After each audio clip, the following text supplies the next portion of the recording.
Sistema Educativo de Salud para el Bienestar, CIESABI, que contribuye al desarrollo de competencias del personal de salud y favorece la implementación del modelo de atención a la salud para el bienestar.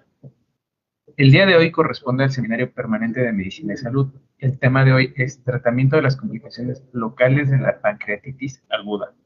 Nos acompaña el doctor Rubén Rodrigo Lozano Salazar, médico egresado de la Facultad de la Universidad Nacional Autónoma de México. Realizó su residencia en Cirugía General en el Instituto Nacional de Ciencias Médicas y Nutrición Salvador Subirán en la Universidad Nacional Autónoma de México. Tiene un curso de cirugía de hígado y de hipertensión portal del Instituto Nacional de Ciencias Médicas Salvador Subirán. Tuvo una estancia formativa de cirugía bilopancreática en el Instituto Clínico de Enfermedades Digestivas del Hospital Clínic Provincial de Barcelona, España, un fellowship en cirugía de invasión mínima hepatopancreatobiliar en el Instituto Mutualiste de la Universidad de París Descartes en Francia.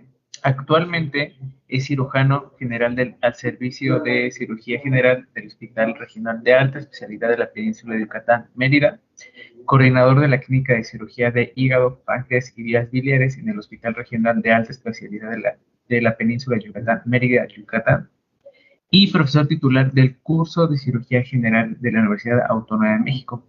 Les recordamos a los y los participantes que pueden realizar preguntas y comentarios al finalizar la ponencia. Y si desean que activemos sus micrófonos, pueden levantar sus manos. También leeremos los comentarios de las personas que sigan la transmisión en vivo en el perfil de Facebook de CIESABI. Ahora sí, doctor, toda suya la ponencia y si puede volver a compartir la presentación, por favor. ¿Qué tal? Buenas tardes. Muchas gracias por la invitación, por la introducción. ¿Se está viendo la presentación ahí? No, doc. Ahorita ya no se ve. Hace ratito, sí, pero ahorita no.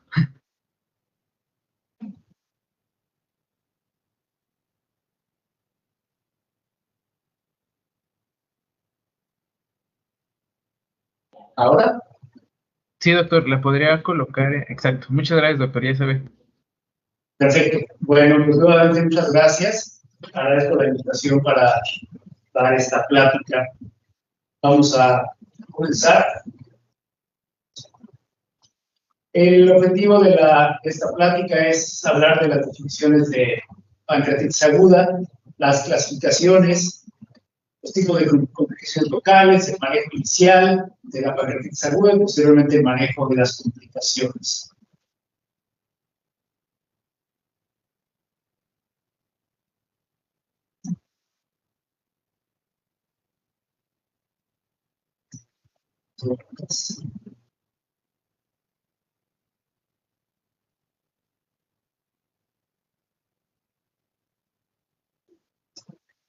Okay. Bueno, pues esto es lo que nos enseñan en la residencia, los 3 mandamientos para convertirse en cirujano. Duerme cuando puedas, come cuando puedas, tal vez es de lo más importante, pero lo que nos atañe ahora es no te metas con el páncreas.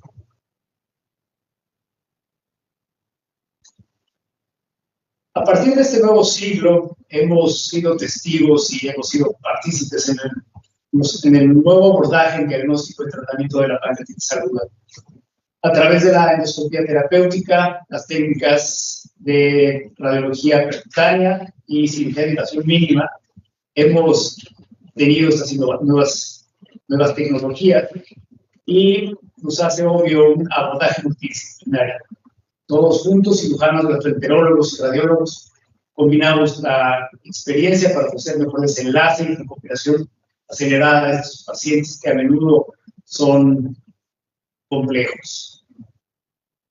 En 1992 se estableció un sistema de clasificación basado en la clínica para la pancreatitis aguda y sus complicaciones. Se le denominó la clasificación de Atlanta.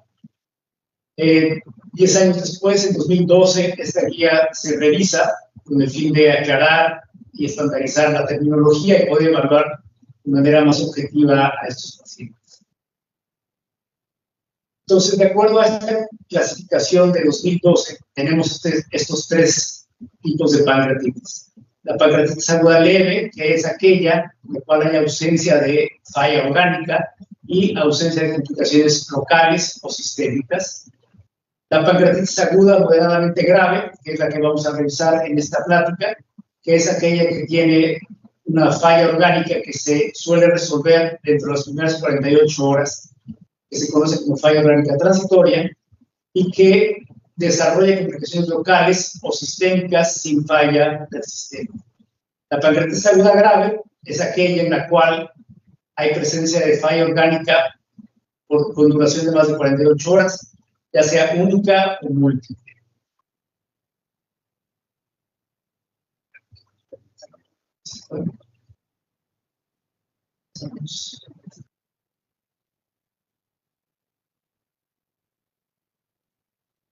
Y como clasificación tenemos a la pancreatitis aguda intersticial o edematosa. Esta, afortunadamente, es la que ocurre en la mayoría de los casos, un 80% o incluso más, dependiendo de las series. En estos pacientes observamos un crecimiento difuso o focal del parénquima pancreático, cual es secundario a edema, producto de la inflamación. En la tomografía encontramos parénquima homogéneo, extracción de la grasa, puede haber líquido peripancreático y generalmente se resuelve en una semana o menos. Por otra parte, tenemos la pancreatitis aguda necrosante, que afortunadamente ocurre solamente en un 5 a 10% de los casos. Aquí hay necrosis del parénquima, necrosis del tejido peripancreático, y esto se va desarrollando a lo largo de varios días, generalmente a partir del cuarto día, y tiene una historia natural variable. La necrosis pancreática se puede definir como un área focal o difusa del parénquima pancreático no viable. La tomografía contrastada muestra una zona hipodensa menor a 50 unidades Hounsfield en las áreas de necrosis.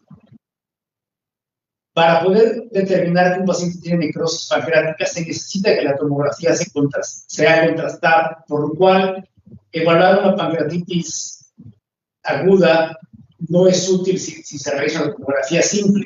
Y además, si se está sospechando una mala evolución, la tomografía tiene que ser realizada a partir del cuarto día, porque ya vimos que es cuando se comienza a desarrollar la necrosis. Una tomografía realizada en los primeros 2 días no tiene ninguna utilidad para valorar gravedad de la pancreatitis y solamente nos sirve en el caso de establecer un diagnóstico diferencial cuando hay sospecha de otro tipo de patologías. Entonces, el problema principal con la necrosis es que se pueda desarrollar una infección secundaria. Afortunadamente, solamente un 30% de los pacientes desarrollan necrosis, infección de la necrosis, y esta suele aparecer a partir de la segunda semana de evolución. La infección de la necrosis se considera como el factor de riesgo principal para el desarrollo de falla orgánica múltiple. Y cuando hay infección, tenemos una mortalidad asociada de un 30%. ¿Qué pasa con la necrosis? La necrosis puede tener varios caminos una vez que aparece. Puede solidificarse, puede licuarse y quedar con una colección líquida, puede permanecer estéril, puede infectarse, y puede persistir o puede desaparecer, lo cual vemos que es muy variable la evolución. Entonces, si vemos una línea del tiempo, en un paciente con pancreatitis intersticial, antes de las 4 semanas, lo que suele desarrollar es lo que se denomina como colecciones líquidas peripancreáticas agudas, y posterior a las 4 semanas, esas colecciones pueden evolucionar a lo que se conoce como pseudoquiste pancreático. En el caso de la pancreatitis necrosante, antes de las 4 semanas se desarrollan las colecciones necróticas agudas, y después de las 4 semanas, lo que se conoce como necrosis encapsulada o amurallada, dependiendo de la traducción, también se le conoce con las siglas de WON o WON.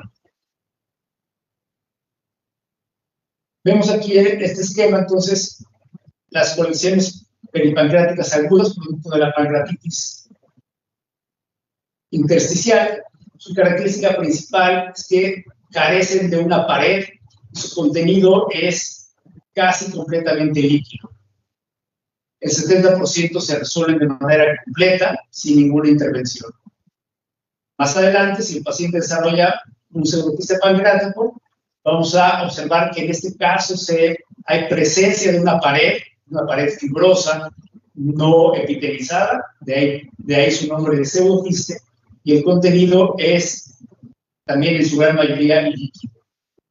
En cuanto a las colecciones necróticas agudas, producto de la pancreatitis necrosante, hay una pared también que es ausente o llegan a desarrollar una pared incompleta y su contenido suele ser sólido, producto de la necrosis.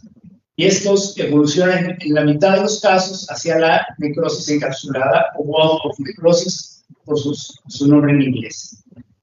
Esta necrosis tiene una pared también y el contenido es variable, sólido y líquido.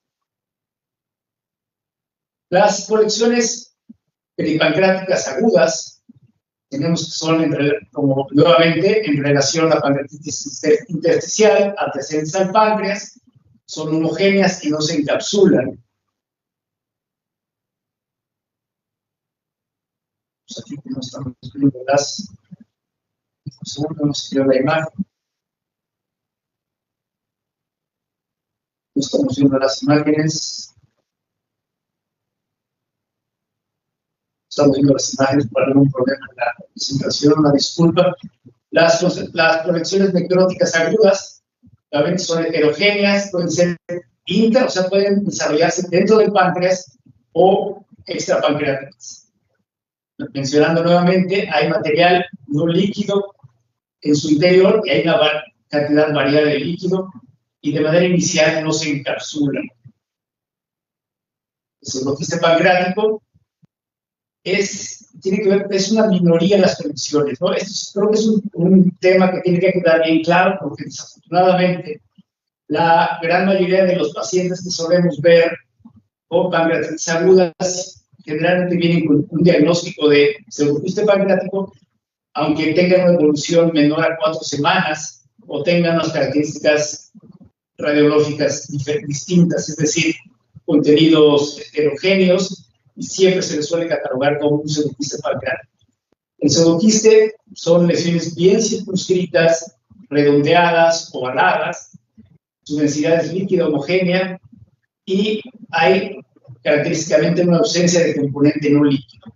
La pared es bien definida. Más adelante vamos a hablar un poco más de los pseudoquistes. Seguimos viendo las imágenes. La necrosis encapsulada aparece en relación a una pancreatitis necrosante, son heterogéneas y hay una cantidad heterogénea entre material no líquido y líquido. Las características tomográficas de la necrosis encapsulada es que hay densidad líquida y no líquida, una pared bien definida, ya está completamente encapsulada, y la localización generalmente es peripancreática y generalmente se localizan en cuerpo y cola del páncreas, y la mayoría de ellas suelen localizarse hacia la corredera parenquimónica izquierda, que es una localización habitual, aunque en algunos casos se presentan del lado derecho. Estamos viendo las imágenes. Pido una disculpa, hay algún problema con la imagen. Tengo algunas imágenes. En caso de las colecciones necróticas agudas, estas suelen evolucionar a lo largo de varias semanas, cuando no hay ninguna intervención sobre ellas. Entre 3 y 4 semanas van creciendo, el contenido suele ser más heterogéneo, y en caso de una mala evolución, entre 4 y 6 semanas suelen infectarse. ¿Cómo podemos definir que una colección se ha infectado? Cuando hay presencia de burbujas aéreas en su interior o clínicamente cuando el paciente presenta datos de sepsis. Pues vamos a comenzar con el manejo médico de las colecciones. ¿Qué pacientes se les suele indicar antibiótico? Cuando tenemos sospecha clínica de infección, pacientes con imagen, como mencioné anteriormente, con burbujas aéreas dentro de la colección, pacientes con fiebre persistente asociado a datos de bacteremia, asociado a leucocitosis, marcadores de sepsis como procalcitonina elevada, y esto nos hace pensar que hay una infección. Pacientes que tienen deterioro clínico, posterior a una evolución clínica inicialmente sin alteraciones, y tal vez el problema principal es cuándo distinguir que el paciente tenga esos síntomas con base en el síndrome de respuesta inflamatoria sistémica. El síndrome de respuesta inflamatoria sistémica, el paciente puede tener fiebre, puede tener taquicardia, y podemos pensar que el paciente tiene sepsis. Sin embargo, no hay estos datos. La actividad de la pancreatitis también suele dar estos datos, o pacientes con colangitis o colecistitis, que aquí también indicaría la necesidad de antibióticos. ¿Qué antibióticos se les indica? Pues solemos dar pacientes que no han tenido antibióticos previos en el mismo internamiento. Se puede iniciar con quinolona combinado con metronidazol. Cuando también hay la terapia basada en carbamazepínicos o piperacillina surfactant si tenemos acceso en nuestras unidades de hospital. En cuanto al aspecto de la nutrición,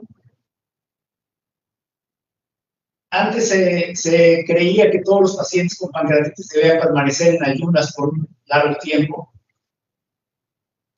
Ahora, si el paciente está despierto, consciente, se puede valorar ingesta de alimentación por vía oral en las primeras 24 a 72 horas. Si el paciente no presenta náusea, vómito, no hay datos de ileos o de obstrucción intestinal, se progresa en la dieta oral completa y se evalúa posteriormente si el paciente desarrolla intolerancia vía oral o si el paciente presenta estos datos. Hay que pasar a una nutrición por vía enteral, dependiendo de si el paciente presenta obstrucción gástrica, vacío gástrico, o riesgo de aspiración, evaluando entonces si hay estos datos, administrar la nutrición de sonda nasoyeyunal, si no presenta estos datos, por sonda nasogástrica o dieta enteral. Se evalúa el nuevo intento de alimentación, si el paciente presenta datos de infección nasal o creemos que el paciente va a requerir nutrición enteral por largo tiempo, hay que colocar una sonda por endoscopía, que puede ser una sonda de gastrostomía percutánea o pensando en una sonda nasoyeyunal también o de yeyunostomía también realizada por endoscopía, si es que tenemos la capacidad en nuestro hospital. Y la única razón para utilizar nutrición parenteral es cuando ya hayamos demostrado que el paciente tenga una intolerancia a la dieta o no sea candidato a unas sondas percutáneas. ¿Cuál es el problema de la nutrición parenteral total? Vemos que las complicaciones infecciosas del eje pancreático son mucho mayores en aquellos pacientes que requieren nutrición parenteral en contra de la nutrición enteral. El desarrollo de falla orgánica simple y multiorgánica también es mucho mayor en aquellos pacientes que reciben NPT. La necesidad de cirugía también es mucho mayor en los pacientes con NPT y la tasa de muerte también es mucho más elevada. Entonces, vemos cuáles son las indicaciones para intervención en pancreatitis necrosante. Las indicaciones más frecuentes: sospecha clínica o infección documentada con deterioro clínico, pacientes que llevan varias semanas con un tratamiento óptimo y no hay mejoría. Ahora estamos hablando de 6 a 8 semanas, y preferiblemente cuando la necrosis se ha demarcado. pacientes que tienen obstrucción biliar, obstrucción de tubo digestivo, secundaria al efecto de masa por compresión de la colección, preferiblemente también más allá de las 4 semanas. Pacientes con estos problemas de malestar persistente, intolerancia a la vía oral, dolor, cuando llevan ya más de 8 semanas de evolución, presencia de síndrome de conducto pancreático desconectado, o presencia de síndrome comportamental, sangrado, isquemia intestinal, son complicaciones de la pancreatitis. Entonces, en resumen, sospecha clínica o infección documentada de la necrosis con deterioro clínico, falla orgánica persistente por varias semanas. Estas son las indicaciones más frecuentes. En casos de necrosis estéril, si hay obstrucción de tubo digestivo biliar, secundaria al efecto de masa, síntomas persistentes o síndrome de conducto desconectado. ¿Y cuál es la estrategia adecuada para la realización de procedimientos invasivos? Tal vez estos son es el punto más importante para el manejo invasivo. Se lo pones como las 3D por las palabras en inglés. Y yo lo veo tal vez como un semáforo. En lugar de tenerse, retrasar la intervención el mayor tiempo posible, es decir, más allá de 4 semanas. Posteriormente, realizar un drenaje, es decir, manejo mínimamente invasivo, que puede ser generalmente percutáneo o endoscópico en caso de que tengamos acceso a este tipo de tratamiento. Y si no hay una respuesta adecuada, pasar a la debridación. Y ya puede ser por cirugía de invasión mínima, por cirugía laparoscópica, y ya en el último punto, cirugía por vía convencional o cirugía abierta. Esta ha sido la evolución en estos últimos años en cuanto al manejo invasivo.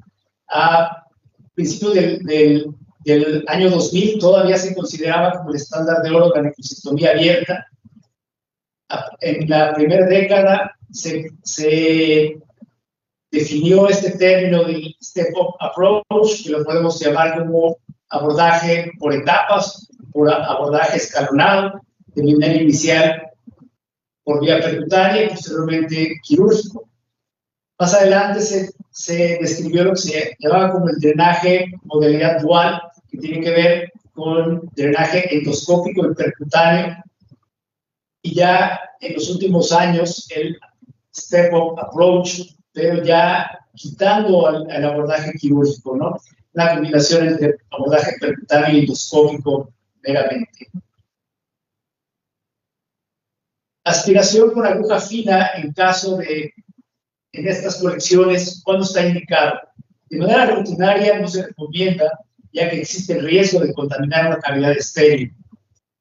Entonces, se considera que solamente en aquellos pacientes en los cuales no hay una mejoría clínica, o en aquellos en que hay necesidad, o para tener una guía para el cambio de antibióticos, o en aquellos pacientes con varias semanas de evolución y no hay un manejo, no hay una evolución adecuada. La necrosectomía pancreática abierta estaba considerada hasta el 2008 como el estándar de oro. El objetivo es remover la totalidad del tejido pancreático infectado o necrótico, lo cual se ha comprobado que esto permite disminuir la liberación de mediadores proinflamatorios y lograr un drenaje adecuado. Desafortunadamente, la tasa de complicaciones va desde un 30 hasta la totalidad de las series, dependiendo del lugar, y conlleva una mortalidad elevada. ¿Cuándo realizar una necrosectomía? Un estudio único prospectivo aleatorizado, que es un estudio mexicano, hay que recalcarlo, que se realizó en el Centro Médico Nacional en el año 97, en el cual ellos aleatorizaron pacientes para necrosectomía de los primeros 7 días o necrosectomía después de 2-3 semanas. Vieron que había una diferencia abismal entre morbo y mortalidad de cirugía temprana, incluso tuvieron que detener el estudio antes de tiempo, y esto sentó las bases para indicar una necrosectomía de manera tardía. ¿Cuáles son los tipos de necrosectomía pancreática abierta que tenemos? Son 4 técnicas, las cuales coinciden en que hay que permitir la salida y drenaje de los detritos. La técnica es esencialmente la misma. Tal vez la más utilizada es la necrosectomía abierta con lavado continuo cerrado en el postoperatorio, cual pues se realiza un abordaje de la cavidad, preferiblemente por una laparotomía media, aunque se llegue a utilizar una incisión costal bilateral, abordar la transcavidad de los epiplones y entonces realizar un drenaje y una necrosectomía de manera roma, pues con el dedo, con gasas húmedas o con pinzas, sin utilizar drenaje cortante, ¿no? Que podamos ocasionar sangrados o lesiones a otros órganos. Posteriormente se dejan drenajes, por lo menos 2 drenajes de cada lado. Puede haber que un estoma en caso de que el paciente tenga aquí compromiso del colon. Y en el postoperatorio se realizan lavados continuos, es decir, inducción con soluciones cristaloides, puede ser desde 3 litros al día, incluso algunas series recomiendan 8, 10 litros al día, en infusión continua. Esto permite que el lavado vaya realizando una depilación gentil del tejido que haya quedado acá, y esto lo va a ir sacando los drenajes en contraabertura y se permite una necrosectomía que puede ser completa, lo menos traumática para el paciente. La necrosectomía con empaquetamiento cerrado también implica la necrosectomía por vía media o subcostal. Posteriormente se rellena la cavidad que se ha realizado la necrosectomía con drenajes de Penrose, a los cuales se llena con compresas, con gasas. Se deja también un par de drenajes normales, y este es el aspecto, ¿no? Por lo menos 4 drenajes Penrose que van en la cavidad de la necrosectomía, y estos drenajes se van retirando poco a poco, uno por uno, un par de centímetros cada 2, 3 días, y esto permite que la cavidad de la necrosectomía se vaya colapsando y se vaya retirando, además de manera roma, el tejido necrótico. La necrosectomía planeada por etapas es tal vez una de las más mórbidas, porque una vez que se ha realizado la necrosectomía, se realiza un cierre temporal, se puede dejar empaquetada la colección con compresas, 1 o 2, dependiendo del tamaño de la cavidad de la necrosectomía, y se planean nuevas necrosectomías abiertas 3, 4 días después, dependiendo de la evolución clínica del paciente. Al retirar las compresas húmedas que se quedaron en la colección, esto va a ir debridando de manera secundaria la necrosis, pero esto tiene un riesgo alto de fístula. El riesgo de hernias del postoperatorio también es muy alta. Vemos que estas son las complicaciones. En el caso del lavado continuo cerrado, que tal vez es el menos mórbido, tasas de fístulas entre 14 y 19%, el hemorragia del postoperatorio es bajo, el paquetamiento cerrado es ligeramente mayor, y como mencioné, la necrosectomía programada por etapas tiene tasas pues, casi prohibitivas de fístula y muy elevadas de hemorragia del postoperatorio. Las complicaciones de la cirugía abierta, como vemos, tienen una correlación directa entre las intervenciones repetidas y la morbilidad. Vemos fístulas enterales, fístulas pancreáticas, estenosis de tubo digestivo alrededor de las zonas de la necrosectomía, hernias incisionales y hemorragia postoperatoria.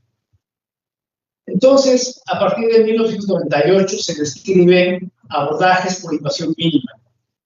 Esto partió del reconocimiento que la laparotomía tenía un factor importante en el desarrollo de la mortalidad, una relación entre la laparotomía y el incremento de la falla orgánica postoperatoria. Entonces se describieron todos estos abordajes: una vía retroperitoneal, una vía laparoscópica, vía endoscópica o una combinación de las mismas. Los objetivos: evitar incisiones grandes, como mencionamos anteriormente, desarrollar hernias y fístulas, permitir una recuperación postoperatoria más rápida, disminuir el dolor de los pacientes, disminuir la estancia en la terapia intensiva y disminución consecuente de la estancia hospitalaria. El drenaje percutáneo, perdón, tampoco hay imagen, pero bueno, es un drenaje que suele realizarse generalmente guiado por tomografía o guiado por ultrasonido.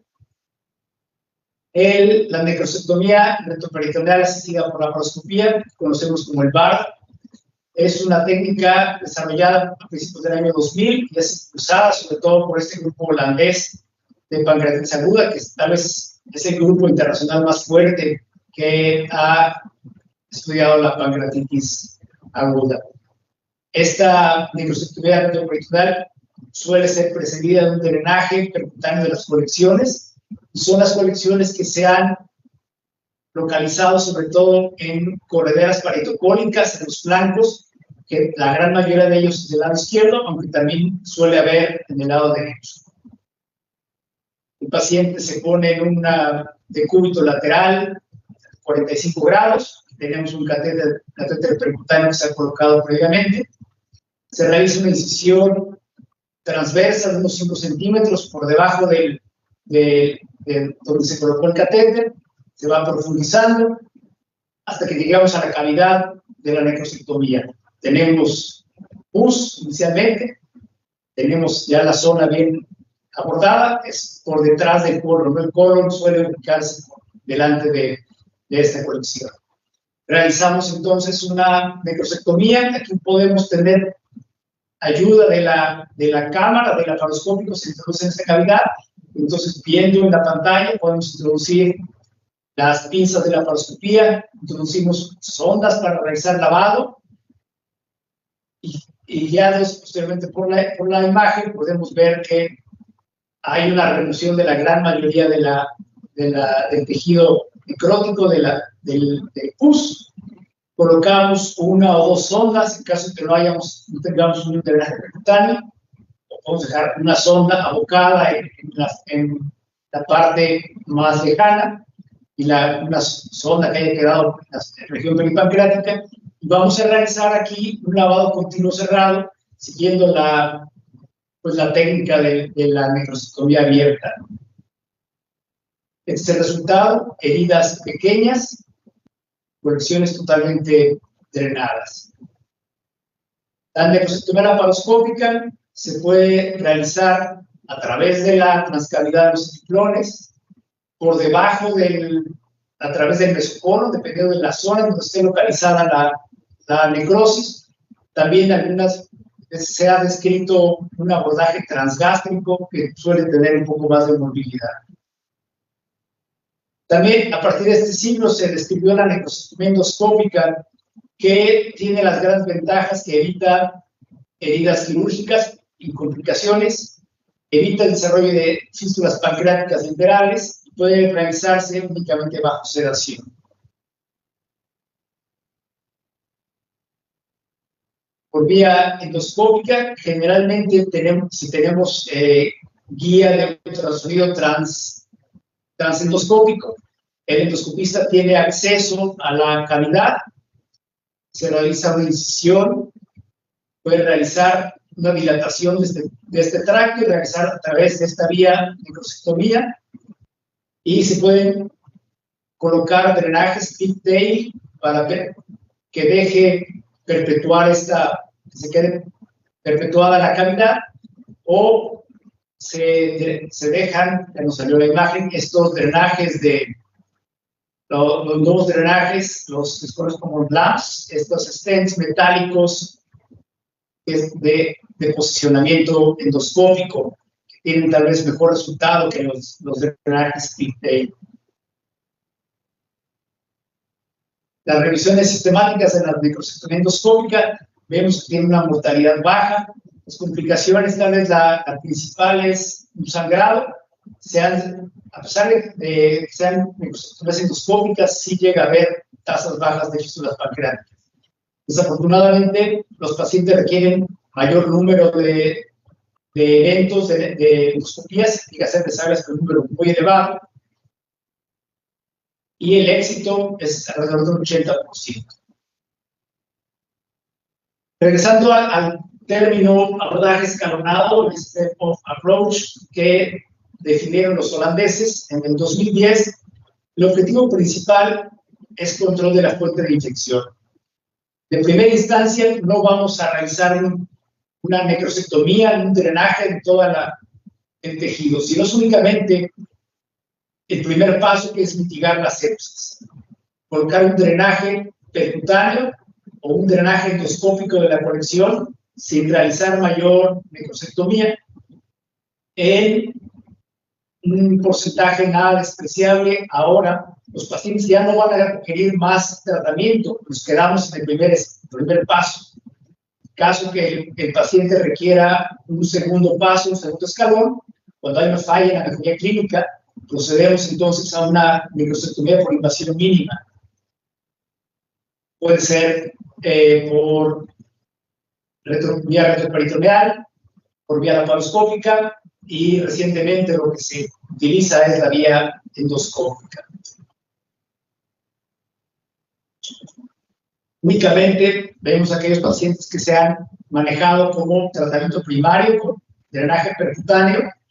La tasa es de éxito hasta el 56% de los pacientes, es decir, más de la mitad de los pacientes requieren únicamente un drenaje percutáneo y no hay mayor intervención que hacer.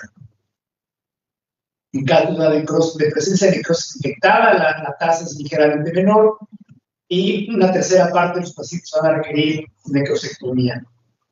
La complicación, 21%, de los cuales la mitad suele ser fístula pancreática. La mortalidad es baja, pero sigue existiendo. El manejo multimodal o dual, perdón, no hay una imagen, pero consiste en iniciar el manejo percutáneo y si el paciente requiere un procedimiento adicional es realizar la microsectomía por vía endoscópica, colocando sobre todo estos prótesis metálicas de posicionamiento que permite dejar la cavidad de la microsectomía a través del estómago permeable y con ello se pueden realizar sesiones de microsectomía adicional. Entonces, pasamos a cuáles son los algoritmos. El paciente tiene una necrosis encapsulada o tiene desarrollo de sepsis. Si ya pasaron más de 4 semanas de inicio de la enfermedad, podemos proceder al drenaje. Entonces, aquí tenemos que ver si hay una vía transgástrica o una vía transduodenal. Si no han pasado más de 4 semanas de inicio de la enfermedad, valoramos si el paciente tiene una estabilidad hemodinámica. Si el paciente está estable, retrasar la intervención a 4 semanas. Un paciente que no está, que tiene inestabilidad por sepsis con menos de 4 semanas, pues aquí podemos proceder también directamente al drenaje. No tengo la imagen. Pacientes que tienen una ventana transgástrica o transduodenal, podemos realizar una microsectomía transendoscópica o drenaje endoscópico. Pacientes que tienen un drenaje también, unas conexiones perigástricas o también que discurran por correa parenquimónica, podemos pensar en un drenaje endoscópico y si lo requiere posteriormente el drenaje percutáneo o de mínima invasión. Y vemos aquí el algoritmo para drenaje endoscópico percutáneo. Drenaje endoscópico podemos pensar en los stents metálicos de autoposicionamiento o los drenajes con doble cola de cochino. Si hubo valoramos la resolución del cuadro. Si hay resolución, aquí este es el fin del algoritmo. Si no hay resolución, hay que evaluar si el paciente tiene síndrome de conducto desconectado, entonces considerar este. Si hay resolución, se pueden retirar posteriormente los stents. Es importante retirarlos porque los stents que permanecen aquí por largo tiempo pueden dar origen a complicaciones como sangrado. Se puede evaluar la necrostomía endoscópica. Si no hay resolución, pensar en un abordaje mixto, percutáneo o endoscópico. Si se inició con un drenaje percutáneo, si hay resolución, como hablamos anteriormente, se retira el drenaje y se resuelve el problema. Si la colección no se resuelve y se localiza en la corredera, considerar el BART, si no, por vía endoscópica. Si hay persistencia o formación de la fístula, combinar con un drenaje endoscópico, o esto pueda involucrar después otro tipo de cirugía. Los estudios iniciales que valoraban invasión mínima contra un abordaje abierto, veíamos que sobre todo la incidencia de falla orgánica múltiple mayor en abordaje abierto, hernia incisional, desarrollo de diabetes secundaria, necesidad de enzimas pancreáticas en manejo postoperatorio mucho mayor en abordaje abierto. El estudio que describió el abordaje escalonado, el Step-Up Approach, fue un estudio publicado en 2010 en el New England Journal of Medicine, que se conoció como el estudio Panther, en el cual se encontró que en cirugía abierta, 69% de complicaciones, también una incidencia mayor de muerte. Y entonces, este fue el primer estudio que comparó cirugía convencional contra el abordaje escalonado.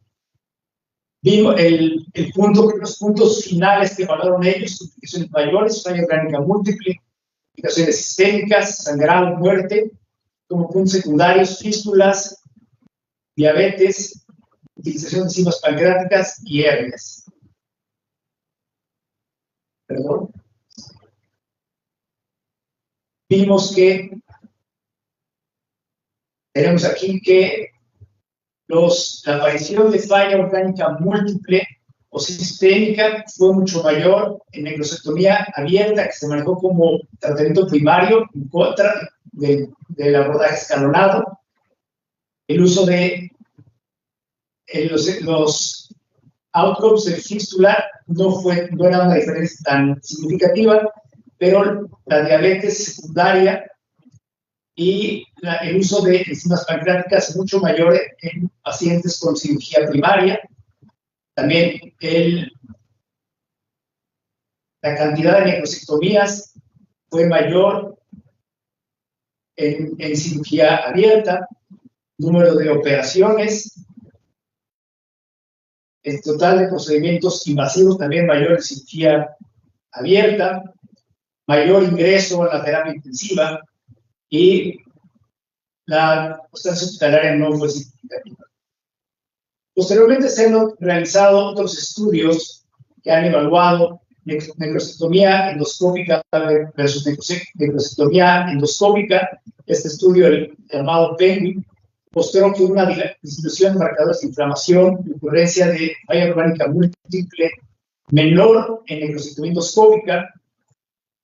El estudio Step-Up Mixer, que evaluó un estudio Step-Up endoscópico versus cirugía de invasión mínima, mostró que la mortalidad era la misma, pero las complicaciones son mayores en la cirugía de invasión mínima versus el abordaje endoscópico.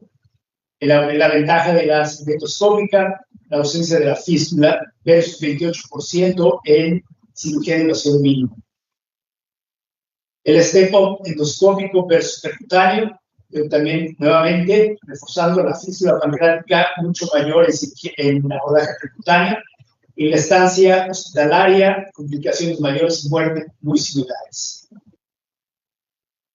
El drenaje endoscópico ha ido evolucionando de los Big Pain doble o cola de cochino a los stents metálicos de posicionamiento.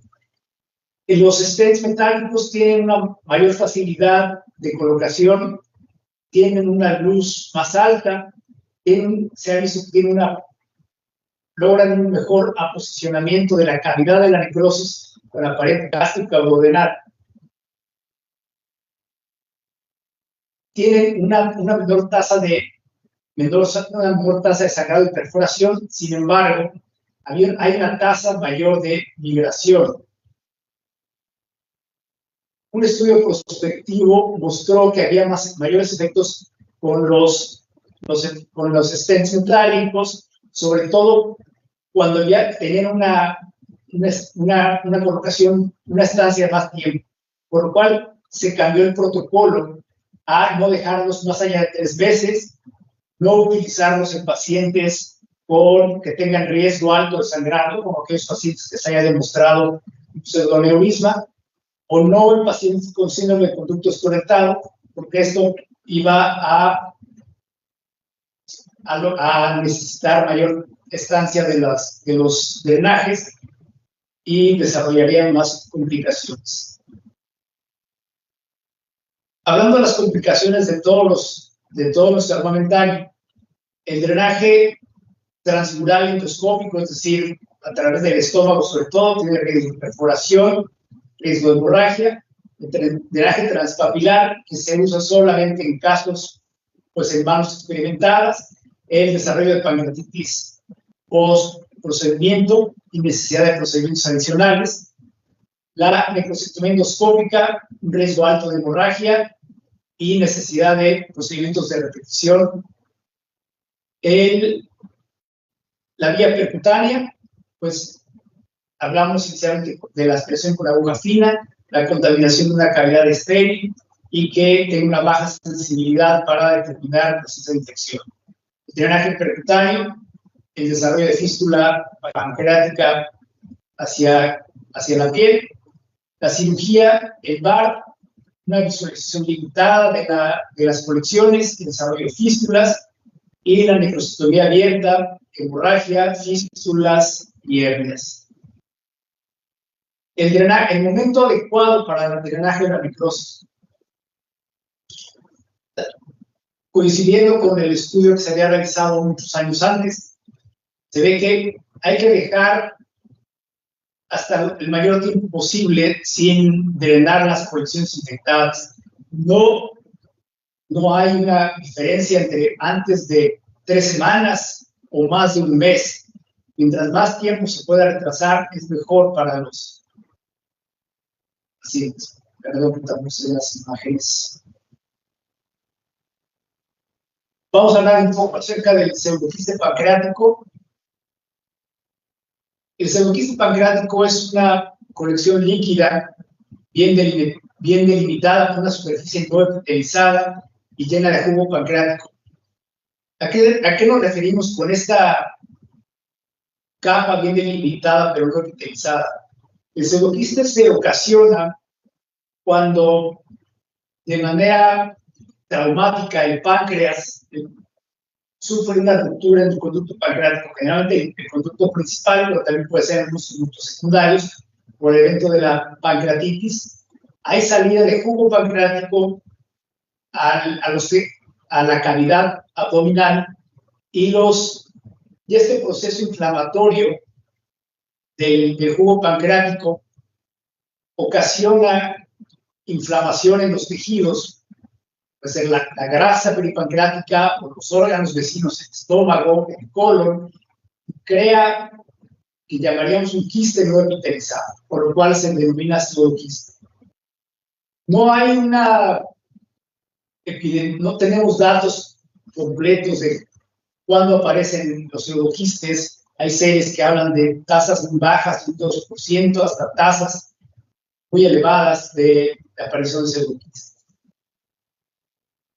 Son las lesiones quísticas más frecuentes del páncreas, pero entonces aquí tenemos que tener en cuenta que 10% de las lesiones quísticas del páncreas son neoplásicas. Obviamente no son de origen secundario de pancreatitis, por lo cual tenemos que tener una evaluación muy completa de las lesiones quísticas para poder determinar su origen y su manejo consecuente.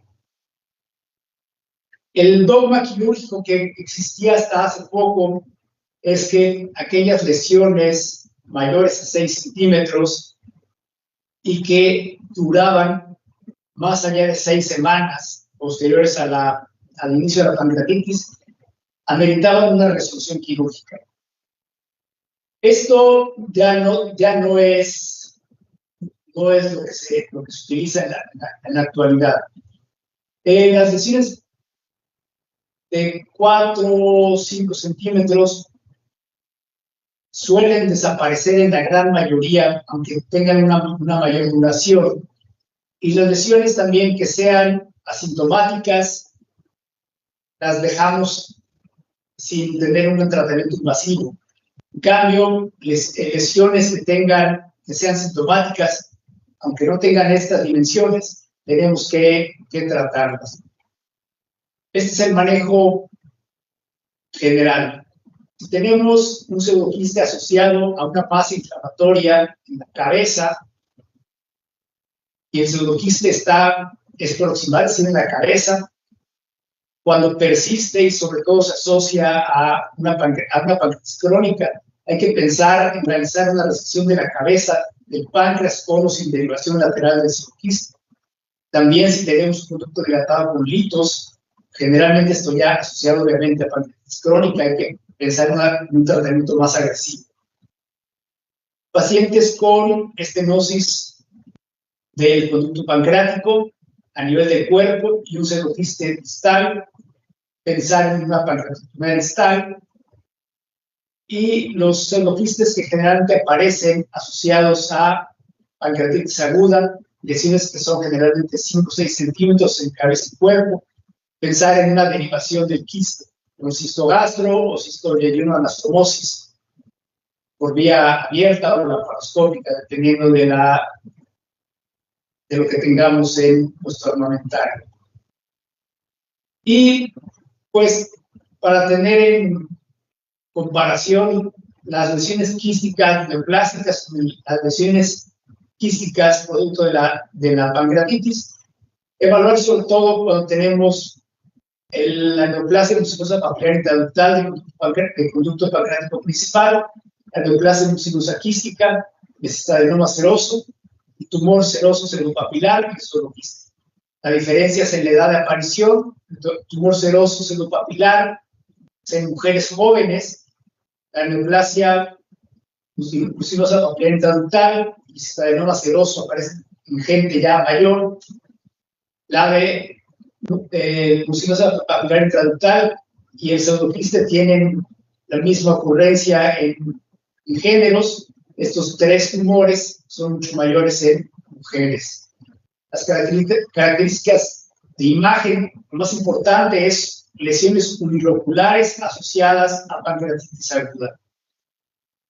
La confusión más importante sería tal vez con la neoplasia mucinosa quística, que son también lesiones macroquísticas, es decir, una lesión que tal vez pueda tener 1 o 2 septos, pero esto obviamente no está asociado a pancreatitis aguda.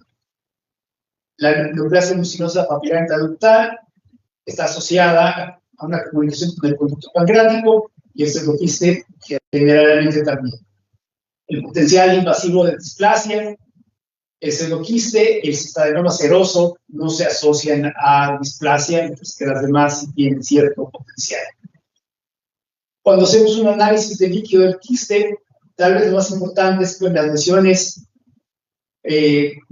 neoplásicas vamos a tener mucina y elevaciones en la determinación de antígeno carcinoma embrionario en el líquido, además de presencia de mutaciones genéticas cuando podamos hacer el análisis. El tumor seroso ceropapilar, vamos a tener sangre y necrosis. Y la gran diferencia, y tal vez puede ser lo más importante, es que el pseudoquiste es el único que va a elevar amilasa y la determinación de antígeno carcinoma embrionario es baja.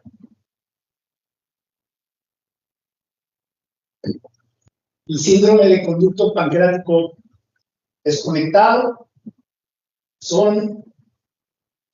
es cuando tenemos una necrosis del parénquima pancreático y esto ocasiona una disrupción o desconexión del conducto pancreático principal.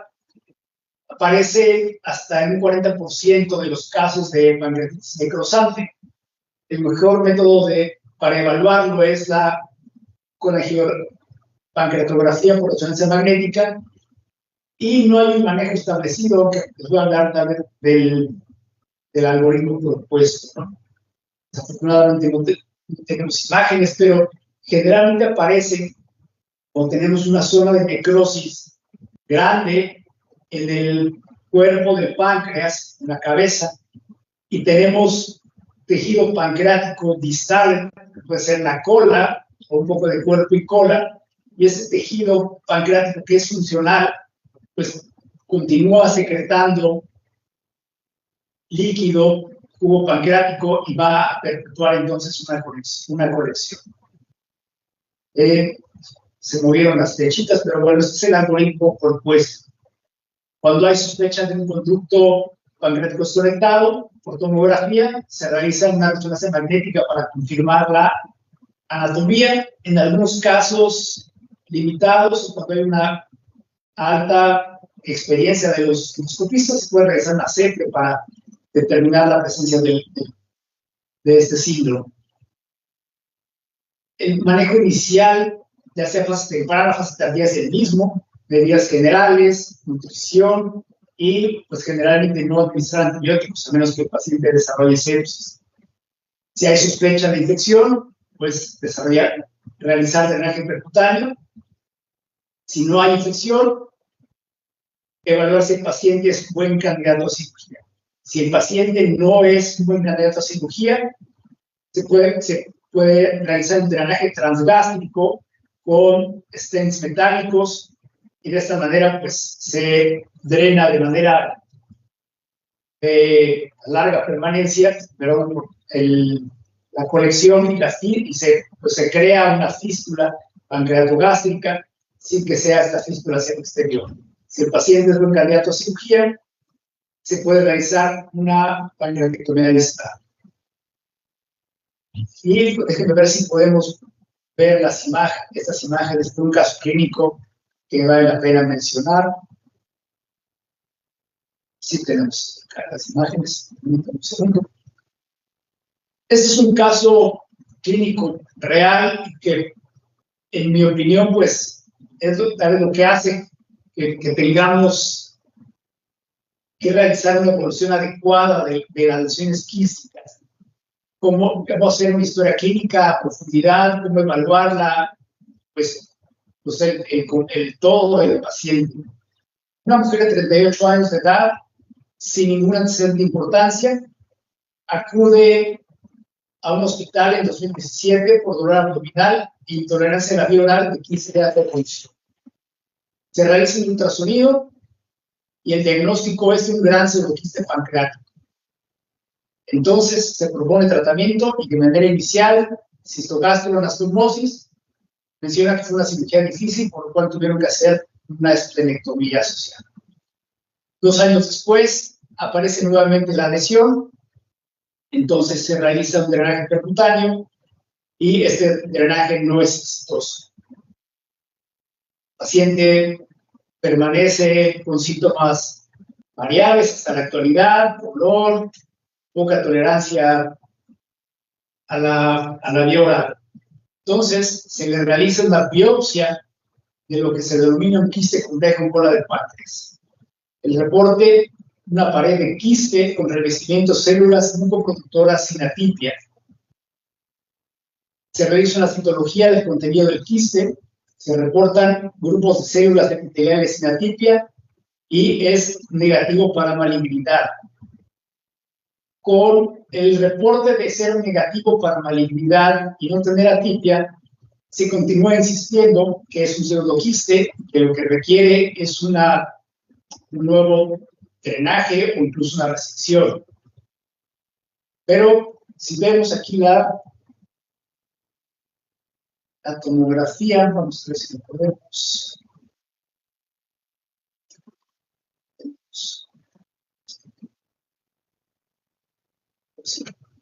Acá.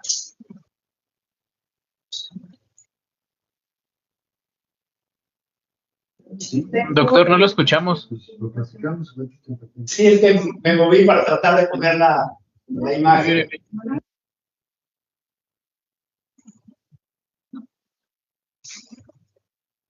Desafortunadamente no corre el video, pero en este paciente teníamos una gran lesión de 15 centímetros en el adyacente a lo que quedaba de cabeza de páncreas, una lesión quística compleja, y pues lo que tiene al paciente es un cistadenoma mucinoso que conectado al estómago incluso, ¿no?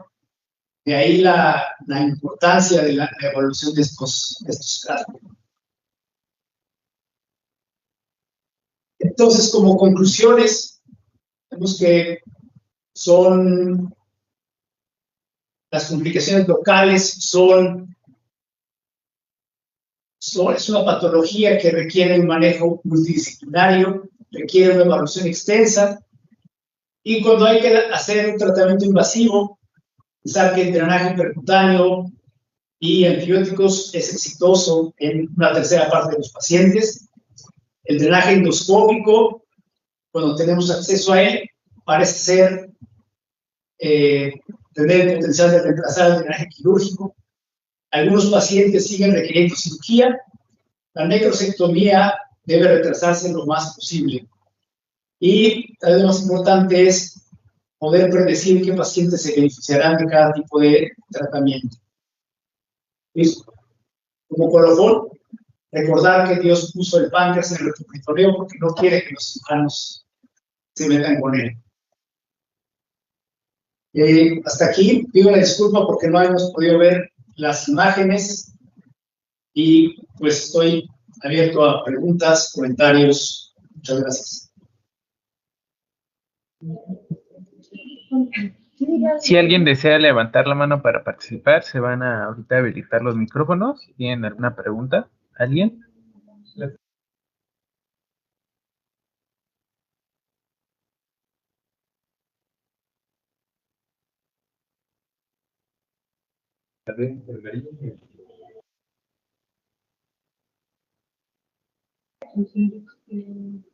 Doctor, nos preguntan, aparte de la alimentación y de un buen estilo de vida, ¿qué otras formas hay de prevención para no llegar a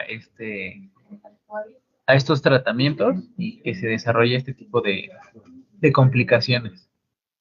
Okay. Gracias. Las dos causas principales de pancreatitis aguda son la ingesta por alcohol y la litiasis vesicular con desarrollo con la colitiasis que migren y que ocasiona obstrucción del conducto pancreático. Entonces, teniendo en cuenta que más del 80% de los casos son secundarios a esta patología, pues lo principal es idealmente abstenerse del alcohol o una moderación. En caso de pacientes que tengan riesgo de litiasis vesicular, también puedes tener un estilo de vida saludable. Vemos que la litiasis vesicular, los factores de riesgo principales pues es en mujeres multíparas con obesidad y alrededor de los 40 años, ¿no? Entonces, pues, tener una dieta baja equilibrada, baja en grasas, baja en azúcares, carbohidratos, esto puede disminuir pues, los riesgos de desarrollo de pancreatitis. Un porcentaje pequeño de pacientes que van a desarrollar pancreatitis pues, es secundario a enfermedades como la hipertrigliceridemia.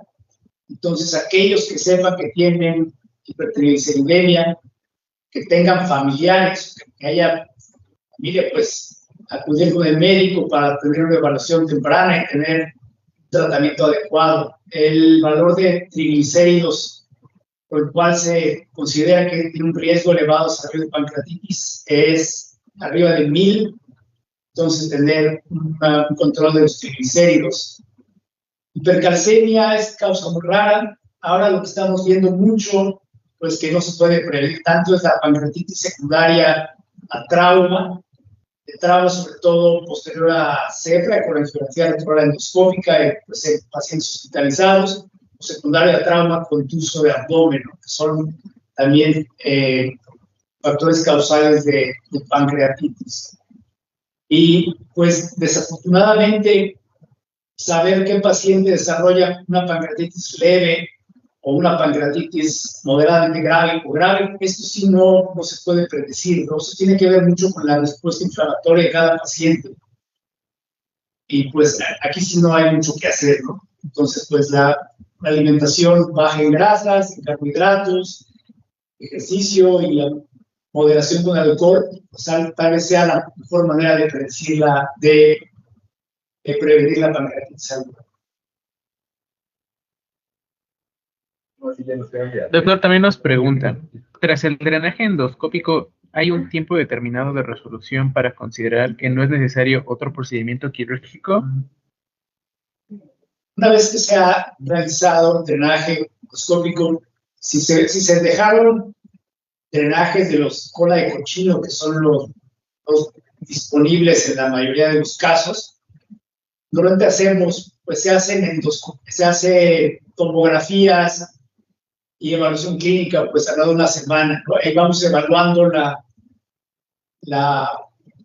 pues qué porcentaje de necrosis queda en esa cavidad, y ahí se pueden hacer las maneras de manejar esto. A veces se colocan una sonda nasogástrica que se llama sonda nasocística, una sonda que va de la nariz hacia la cavidad de la necrosis. Se hacen irrigaciones a través de esa sonda, como si hiciéramos un lavado quirúrgico, o se hacen necrosectomías repetidas. Si el paciente permanece hospitalizado, se pueden hacer necrosectomías por vía endoscópica cada 48, 72 horas, hasta que vemos que la cavidad queda limpia. Y entonces, como vimos en alguna de las tablas, el problema con el drenaje endoscópico es que el paciente puede requerir solamente un procedimiento hasta 40 y tantos procedimientos, ¿no? Tiene que ver mucho con la experiencia en cada centro, el número de procedimientos que se hagan.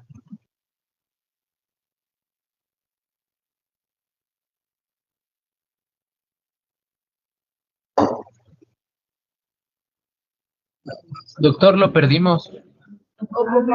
¿Podría repetir los últimos 10 o 20 segundos que comentas que se perdió? No, sí, o sea, que desafortunadamente en el drenaje endoscópico es cuando tenemos el mayor rango de procedimientos subsecuentes, ¿no? El paciente puede requerir solamente un drenaje con necrosectomía o hasta más de 40 procedimientos. Ese es el problema.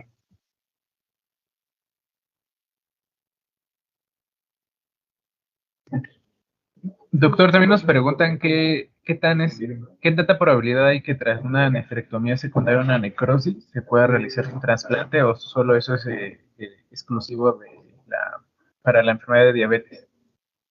Después de la necrosectomía, ¿se puede desarrollar qué? No.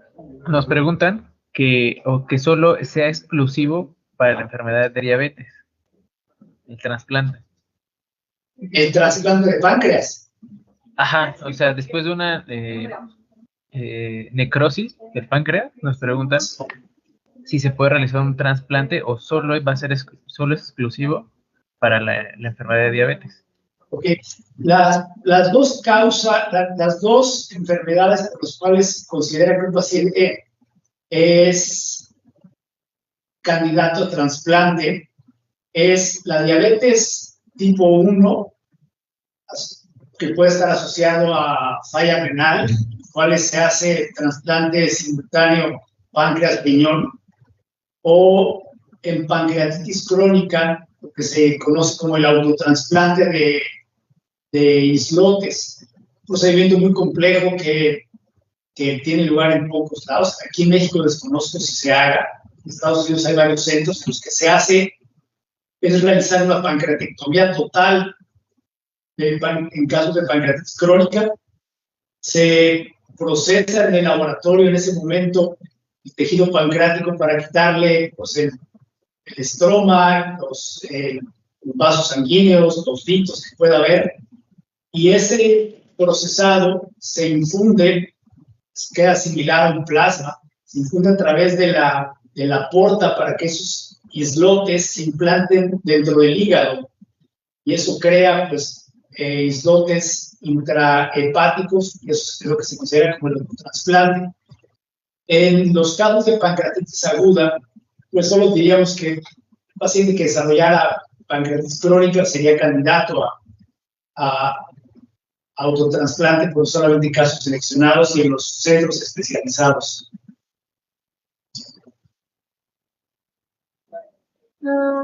Participación en equipo. ¿Alguien más que desee participar? Para que también levantamos sus manos. Es que la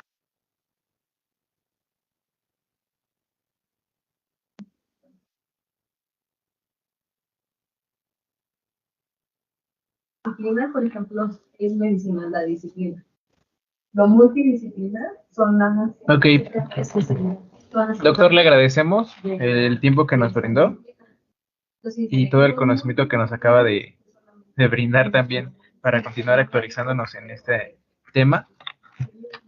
Y para finalizar, invitamos al personal presente a realizar la evaluación para obtener su constancia, a registrarse en el Sistema Educativo de Salud para el Bienestar, el CIESABI, para consultar la oferta educativa disponible y seguirnos en todas nuestras redes sociales.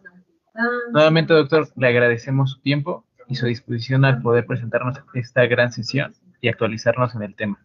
Ahora sí, damos por finalizada la sesión del día de hoy del CIESABI. El CIESABI agradece su interés en la educación continua y permanente. Muchas gracias. Muchas gracias a todos por su atención. Gracias por la invitación. Hasta luego.